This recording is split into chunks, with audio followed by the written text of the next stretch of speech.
नमस्कार दोस्तों, आप देख रहे हैं समाचार फर्स्ट टू द पॉइंट। मैं हूं आपके साथ बालकृष्ण। लगभग हर सीट पर भाजपा अपने पत्ते खोल चुकी है। बस अब बची है तो पूर्व के 3 आज़ाद विधायकों की विधानसभा सीटें। फिलहाल ये तो तय है कि भाजपा कांग्रेस के 6 बागियों की तरह ही 3 आज़ाद विधायकों को भी अपना टिकट देगी। लेकिन अब यहाँ भाजपा की मुश्किलें बढ़ती जा रही हैं। कांग्रेस के पास खोने को तो कुछ नहीं है, लेकिन भाजपा के पास खोने के लिए 4 लोकसभा सीटों के साथ विधानसभा की 9 सीटें जरूर हैं।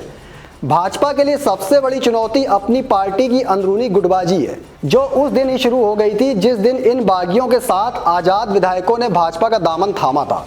अब हिमाचल प्रदेश की सियासत में बागी 2.0 वाली एक नई फिल्म रिलीज हो चुकी है और इस फिल्म के किरदार भाजपा के अपने ही नेता और कार्यकर्ता बन गए हैं।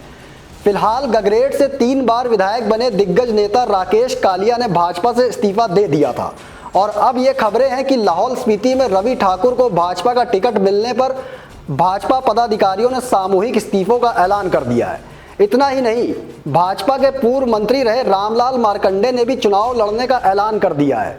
उन्होंने ये साफ कहा है कि हो सकता है वो कांग्रेस से ही चुनाव लड़ जाएं। रामलाल मार्कंडे पहले भी टिकट की ख्वाहिश जता चुके थे। उन्होंने भरोसा जताया था कि उपचुनाव में भाजपा उन्हें ही टिकट देगी, लेकिन ऐसा हुआ नहीं और भाजपा ने कांग्रेस के बागी रवि ठाकुर को अपने कमल निशान पर मैदान में उतार दिया है। खबरें ये भी हैं कि हमीरपुर की बड़सर विधानसभा में उसी दिन भाजपा की गुप्त बैठकें शुरू हो गई थी, जिस दिन इन 9 नेताओं ने भाजपा का दामन थामा था। बताया जा रहा है कि भाजपा नेताओं और कार्यकर्ताओं को इस बात का गम नहीं है कि उन्हें टिकट नहीं दिया गया, बल्कि इस बात का सबसे ज्यादा गम है कि कांग्रेस के बागियों को भाजपा टिकट दे रही है। ऐसे में जमीन पर मेहनत करने वाले भाजपा के पुराने नेता और कार्यकर्ता का मान सम्मान कैसे होगा?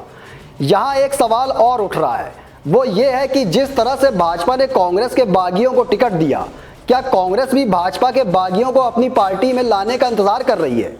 क्या भाजपा का दांव कांग्रेस भाजपा पर ही चलने की सोच रही है? क्या कांग्रेस भी भाजपा के बागियों को टिकट देकर भाजपा को टक्कर देने के प्लान में है? फिलहाल कुछ भी हो, लेकिन बागियों को भाजपा की टिकट के बाद भाजपा में ही घमासान शुरू हो गया है और हिमाचल प्रदेश में अब बागी 2.0 की सियासी फिल्म शुरू हो चुकी है। ऐसे में अब देखने वाली बात यह होगी कि कांग्रेस बागी 2.0 वाली नई फिल्म को किस तरह से देखती है और कैसे इसका फायदा उठाती है। सवाल यह भी है, कांग्रेस अपने बागियों के सामने किन उम्मीदवारों पर दांव खेलती है। देखने वाली बात यह भी होगी कि कांग्रेस के बागी भाजपा की टिकट पर क्या दोबारा विधायक बन पाते हैं। दोस्तों, फिलहाल मुझे दीजिए इजाजत, फिर मिलेंगे एक और स्पेशल रिपोर्ट लेकर।